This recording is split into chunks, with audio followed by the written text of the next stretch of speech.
Anime villains sure do love to hide their power, don't they? Maybe it's because they underestimate their opponents, but most likely they just love the satisfaction that comes with saying, "This isn't even my final form." Regardless of the why, we all know that anime villains tend to have some uber powerful transformation trump card that they pull out at the last minute. So let's rank the strongest anime villain transformations of them all. For those of you who were ever turned off by the romantic side of Inuyasha, we're here to tell you that there's also a ton of badass action and battle moments, as well as some cool villains that demand your attention. One villain in particular is Inuyasha's brother, Sesshomaru, a full-on demon with two main forms. The form he's usually seen in, one that's somewhat human in appearance, and his animal-like demonic form. The latter is incredibly powerful and pretty cool looking to boot. Sesshomaru's demon form is that of a giant silver-furred dog with far more strength than his human form, which makes him much more dangerous, especially since he's now a much harder target to take down. Though he becomes a bit slower and less agile in his demonic dog form, Sesshomaru's transformation definitely makes him much more dangerous, especially considering that he also has incredibly powerful poisonous fangs in this form. There are a wide variety of quirks in the world of My Hero Academia. Some are emitters, like Bakugo's explosion quirk, while others allow for transformations of sorts. One such example of this comes in the form of MUSCULAR, a villain featured in the training camp arc where the students of UA Academy were ambushed by bad guys. MUSCULAR's quirk allows him to augment his strength by producing massive muscles outside of his body, which is exactly as gross as it sounds. Just take a look! Not only is it disgusting to look at, the way the muscle fibers manifest are grosser than Dr. Manhattan rebuilding his body. That said, as gross as MUSCULAR's muscular form is, it's also incredibly powerful, not only increasing his strength but his speed as well, making his fight with Deku an all-out brawl between two powerhouse quirks. The craziest part about MUSCULAR's transformative quirk is that it can easily regenerate, making him one of anime's strongest villains. The biggest twist of the first story arc of Attack on Titan was that protagonist Eren YEAGER could transform into a Titan, the shock coming after we had thought the character to be dead. Fast forward a bit and we learned that Eren wasn't the only human who could turn into a Titan, and that three of the fiercest Titans humanity has ever faced were, in fact, disguised as members of the Survey Corps. In other words, Annie, Reiner, and Bertold were all revealed to be villains, and as villains, they have some of the strongest transformations of all time. In fact, it only took Reiner and Bertold, the armored and colossal Titans, to completely overrun one of humanity's walls with Titans, showing that humans weren't safe when they showed up. Annie's female Titan form is nothing to scoff at either, since she's fast, strong, and capable of hardening her skin at a moment's notice, making her close to impossible to take down. While this villainous transformation might not be the strongest form in the video, there's no denying it's probably the most disturbing. We are, of course, talking about the homunculus known as Envy, from Full Metal Alchemist Brotherhood, who has a monstrous true form that's both powerful and incredibly frightening. For those who don't know, Envy's a shapeshifter who can turn into just about anyone, an ability they use to hide their true form. A massive, monstrous lizard-like beast with the faces of the souls within its Philosopher's Stone heart taking form on its sides, all of which have horrified expressions of pain. It's not very pretty, serving as the most potent of nightmare fuels. Oh yeah, get it off the screen. Just cut away to something else. That's better. As for how strong this form is, Envy's as strong as their size makes them appear, so you can bet the form is incredibly powerful and tough to beat. My Hero Academia 2 Heroes just recently took home the award for Best Anime Film in Crunchyroll's Anime Awards, and we say it's well earned. Not only was it an amazing story with fantastic visuals, it also had a great villain. Those who've seen the film remember that the main villain, Wolfram, stole a special device created by David Shield that was designed to enhance quirks. The device ended up transforming Wolfram into a much more powerful villain. After putting on this device and activating the second quirk given to him by All For One, a muscle augmentation power, Wolfram underwent a transformation of sorts. His metal manipulating quirk became more powerful, allowing him to manipulate metal from a distance, which turned him into a giant monster made of metal with giant scrap metal tentacles. Sorry, we're saying metal a whole lot, aren't we? Suffice it to say, Wolfram's enhanced state was insanely powerful, making the form one of the strongest villain transformations in all of anime. Anyone who's seen or read Katsuhiro Otomo's Akira knows that things get pretty gross in the tail end of the story. Although the film condenses a lot of the original manga, what happens to Tetsuo, the antagonist of the film, is relatively the same. In both versions, Tetsuo's psychic power eventually goes out of control, and the very thing that made him a god and king amongst men ended up destroying and mutating his body. The mutation turned Tetsuo into a giant, disgusting, fleshy baby monster. Hey, let's see, you come up with a better description for it. One that absorbed anything it came in contact with. While the power of this monster might not have been much stronger than Tetsuo's psychic abilities on their own, it was definitely more terrifying, and its ability to absorb made it incredibly dangerous. But really, the disturbing appearance of Tetsuo's mutated form is its greatest power, because who'd want to run towards that thing?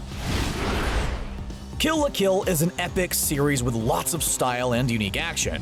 It's also got some pretty neat story elements, since the main source of power within the story is life fibers, alien threads that make up special clothes that infuse the wearer with superpowers. Some wear Goku uniforms, which are only partially made with life fibers, while the main characters Ryuko Matsui and Satsuki Kiryuin wear kamuis, uniforms made entirely out of life fibers. Since we're focusing on villains, let's take a look at Satsuki, who served as the antagonist for the first part of the series. Satsuki wears Junkets, a kamui with just as much power as Ryuko's, if not more so. Satsuki isn't embarrassed by the revealing appearance of Junkets' battle form. No, we're serious, that's how kamuis work. You have to embrace the not safe for work appearance in order for its full power to be unlocked, something Satsuki had over Ryuko at first.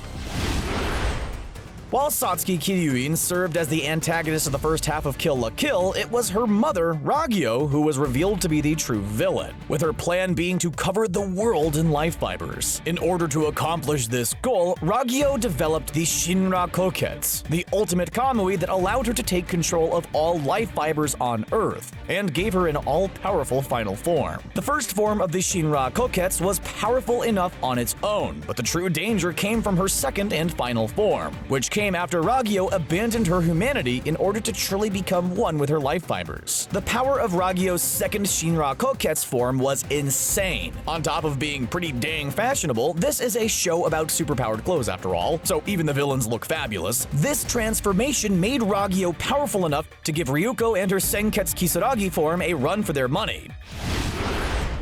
There are a lot of tailed beasts in Naruto, and quite a few villains have gained access to the Ten Tails power, one of which being Obito Uchiha, the character who served as a major antagonist in the series. As such, we're going to be focusing on his Ten Tails transformation, which was his final form in the series. Obito is quite the tragic villain, which was why it was so difficult to see him in his final demonic form. Though he eventually changed his ways in the final moments of his life, Obito was relentless in his Ten Tails form, which was incredibly dangerous due to its power. On top of becoming stronger, faster, invulnerable, and able to heal at a much faster rate, Obito also gained the power of flight, the ability to create and control chakra arms, and even create demonic trees that could fire powerful balls of energy. Jeez, sounds like the final boss of a JRPG. Bleach is one of the most infamous examples of a hit manga falling from grace. The series once stood alongside One Piece and Naruto as the big three, but after a time, things went south. Bleach started out as a unique, well-thought-out action story with a cool, fun world and interesting battles, but cut to a few years later and it became a repetitive, stale, by-the-books mess of a shonen series that did little to veer from the usual battle manga setup. Because of this, some of the latter battles in the series just came down to who had the stronger transformation, of which there were far too many. Despite this, there were some cool transformations that stood out, including Sosuke Aizen's fusion forms, which resulted from implanting the Hogyoku into his body. There were 5 forms in total, each being stronger than the last, with the final one being one of the strongest in all of anime. Next up, we have the villain who established the trope of the final form, Frieza. Arguably the best villain in the best saga of all of Dragon Ball, Frieza was known for his many transformations, each being more powerful than the last. Until Resurrection F came around, Frieza only had 4 forms. His first form, a tiny but still very powerful one. His second form, a taller, beefier version of himself. His third form, a horrifying xenomorph-like monster that should be killed with fire. And, of course, his beautiful final form. Frieza's final form is incredibly powerful, and unlike those pesky Super Saiyans, it's not a form that's difficult to hold as it's his true form, or at least we think that's how it works. Regardless, Frieza's final form was shown to be insanely strong, and it took the power of a Super Saiyan to finally defeat it. But even that was tough, since Frieza broke out his 100% power form later on. Frieza's a great villain, and his saga is easily the most popular in the Dragon Ball franchise. But there's no denying that the Cell saga is a close second. Like Frieza before him, Cell also had multiple transformations, though his were a bit different. Instead of powering up, Cell had to absorb androids 17 and 18 in order to ascend to his final perfect form. Upon absorbing androids 17 and 18, which was without a doubt the grossest thing to happen in Dragon Ball ever, Cell became perfect. In his perfect form, Cell had become unbelievably powerful, since not only did he have the power of 17 and 18 within him, he also had the power to go Super Saiyan, thanks to the Saiyan DNA within him. Suffice it to say, on top of looking absolutely badass, Cell's perfect form is one of the strongest transformations in all of anime, but the exoskeleton god piece has always freaked us out a little bit. By the time of the Buu saga, Vegeta was no longer a villain. Gone were the days of destroying planets and killing people, as they were replaced by a family life with Bulma and Trunks. But there was still a darkness within him, a sliver of desire that longed for his old life of seeking power by any means necessary. It was this darkness that was exploited by Babidi, who used it to turn Vegeta into Majin Vegeta, making him a villain once more, if only for a brief period of time. This transformation also seemed to give Vegeta a massive power up. On top of pushing him into Super Saiyan 2, Vegeta believed that by becoming a relentless fighter once again, he unlocked his original power, the power to dominate others, once more giving him the ability to beat Goku in their battle following his transformation. So, giving into your inner evil does have its advantages. Wait, no, we shouldn't say that. Don't do that.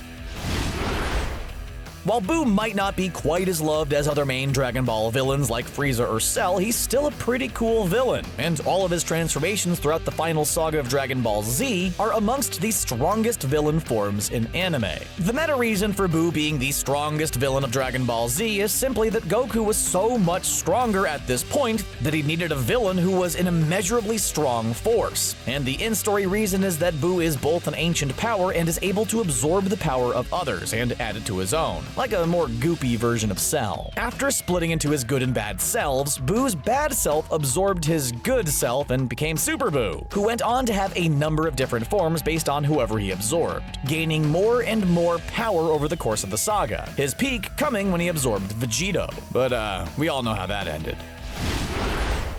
As we mentioned earlier, until Resurrection F and the Dragon Ball Super saga that adapted it, Frieza's final form was thought to be, well, his final form, the end of his transformations that couldn't be beat. But all that changed when the character was brought back to life and learned just how much stronger Goku and Vegeta had become. Because of this, Frieza decided to actually train for the first time in his life in order to become stronger, which he claimed was excruciating, showing just how lazy and privileged he was to be naturally strong. But enough about Frieza's laziness. Let's take a look at the results of that training. His golden form, which on top of making Frieza look like an Academy Award, is also incredibly powerful. Wielding this power, Frieza was able to handle the strength of Goku and Vegeta's Super Saiyan Blue forms, meaning Frieza's non-godly ki-enhanced form was enough to combat the strength of a god-powered Saiyan.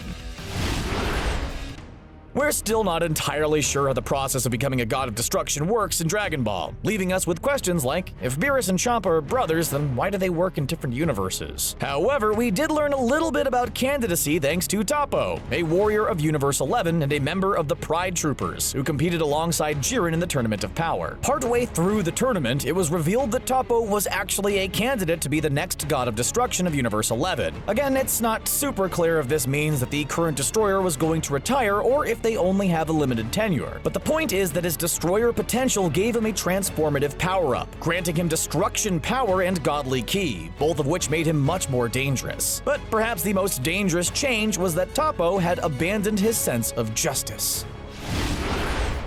Dragon Ball Super Broly changed a few things about the character that ended up making him much more interesting, mainly by changing him from a naturally malicious and sadistic individual to someone whose power drives him into blind rages with little to no control. As such, Broly isn't exactly a villain, more of a tool for the true villains in the film, and since he and Goku left off on good terms, any villain status that Broly might have had is completely gone. That said, we think we can consider Broly a villain for a brief time, or at the very least an antagonist, one with some of the strongest transformations in all of anime, including his wrathful form, his regular Super Saiyan form, and his legendary Super Saiyan form. Since we've got a lot of other transformations to cover, let's just look at that final form, his legendary Super Saiyan form, which has green tinted hair, no pupils, and so much power it basically broke reality.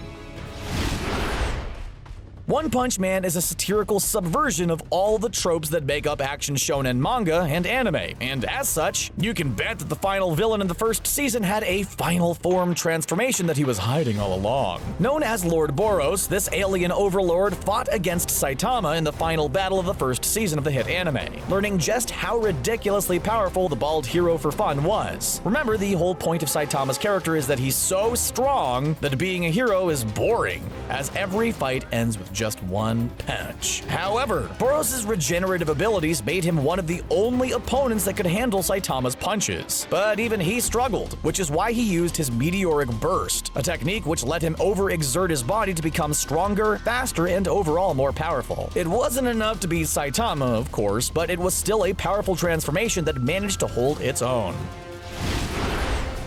The villain of Full Metal Alchemist Brotherhood, known as Father, has pretty wild ambitions. By using the souls of the civilians of Amastris as energy sources, Father planned on absorbing God, an insane goal that makes other villains and their motivations pale in comparison. Seriously, stealing the power of God definitely beats out world domination or simple revenge. The craziest part of this was that Father actually managed to do it. Using a giant transmutation circle, Father used some dark alchemy to steal the souls of an entire country, so he could have enough energy to withstand the power of God. This was one heck of an upgrade, since Father's body was changed from that of an old man to that of a young man, complete with shredded muscles and all the power he could ever ask for. Yeah, we don't care about whatever power level arguments you have. We're pretty sure the power of God beats almost every other entry on this list.